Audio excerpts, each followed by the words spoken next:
Hello everyone, hope आप सभी अच्छे होंगे। तो आज हम लोग बीटेक एग्रीकल्चर इंजीनियरिंग के बारे में जानेंगे। तो सबसे पहले देख लेते हैं कि आखिर बीटेक एग्रीकल्चर इंजीनियरिंग होता क्या है।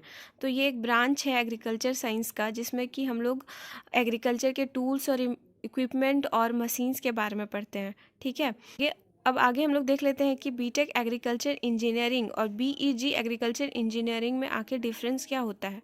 तो दोनों आपका बेसिकली जो है सेम ही होता है, दोनों का स्कोप भी सेम होता है। अब वो यूनिवर्सिटी पर डिपेंड करता है कि वो आपको बीटेक एग्रीकल्चर इंजीनियरिंग कराता है या फिर बीईजी एग्रीकल्चर इंजीनियरिंग वहाँ पर होता है।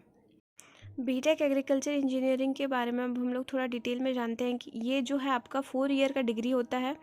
इसमें 8 सेमेस्टर होता है और इसमें मेनली पीसीएम वाले स्टूडेंट ही एलिजिबल होते हैं।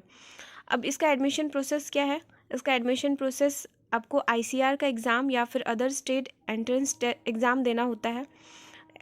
अब हम लोग इसके जॉब अपॉर्चुनिटीज़ के बारे में देख लेते हैं। तो गवर्नमेंट जॉब में आपका आता है एग्रीकल्चर रिसर्च साइंटिस्ट पहला, तो फिर दूसरा में आता है food safety application engineer, soil and plant scientist, फिर conservation scientist and forester, agriculture and irrigation engineer, lecture professor, IBPS AFO agriculture field officer, IFS Indian forest service, IARI में भी आप काम कर सकते हैं। तो ये सारे आपके गवर्नमेंट जॉब है। और जैसे कि आप सैलरी के बारे में अगर बोलेंगे तो देखिए, एक IFS का जो सैलरी होता है आपका, वो होता है 13 लाख पर एनम। और AFO मतलब एग्रीकल्चर फील्ड ऑफिसर का जो सैलरी होता है वो आपका 42,000 पर मंथ होता है। तो आप देख सकते हैं कि गवर्नमेंट सेक्टर में इसका बहुत ही अच्छा स्कोप है।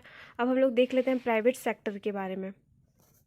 प्राइवेट सेक्टर में dairy, mother dairy, Amul dairy, Nestle जैसे कंपनी आपको हायर करती है। फिर आप नाबार्ड में भी काम कर सकते हैं, नाबार्ड में भी आपका ऑप्शन खुल जाता है। फिर एग्रीकल्चर कमोडिटीज़ प्रोसेस या फिर फूड कॉरपोरेशन ऑफ इंडिया, जिसको हम लोग FCI के नाम से भी जानते हैं। फिर नेशनल सीड कॉरपोरेशन, फिर नेशनल डेयरी डेवलपमेंट बोर्ड, ये सब आपका प्राइवेट जॉब है, जिसमें कि आपका सैलरी जो है वो 16 लाख पर एनम होता है।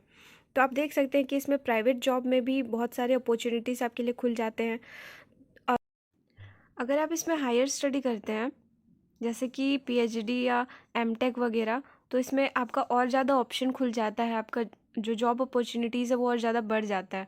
तो आप देख सकते हैं कि बीटेक एग्रीकल्चर इंजीनियरिंग एक अच्छा कोर्स है और इसको करने के बाद आप बेरोज़गार नहीं रहेंगे। इसमें बहुत सारे स्कोप हैं दोनों ही सेक्टर में, आपके गवर्नमेंट सेक्टर में भी और प्राइवेट सेक्टर में भी।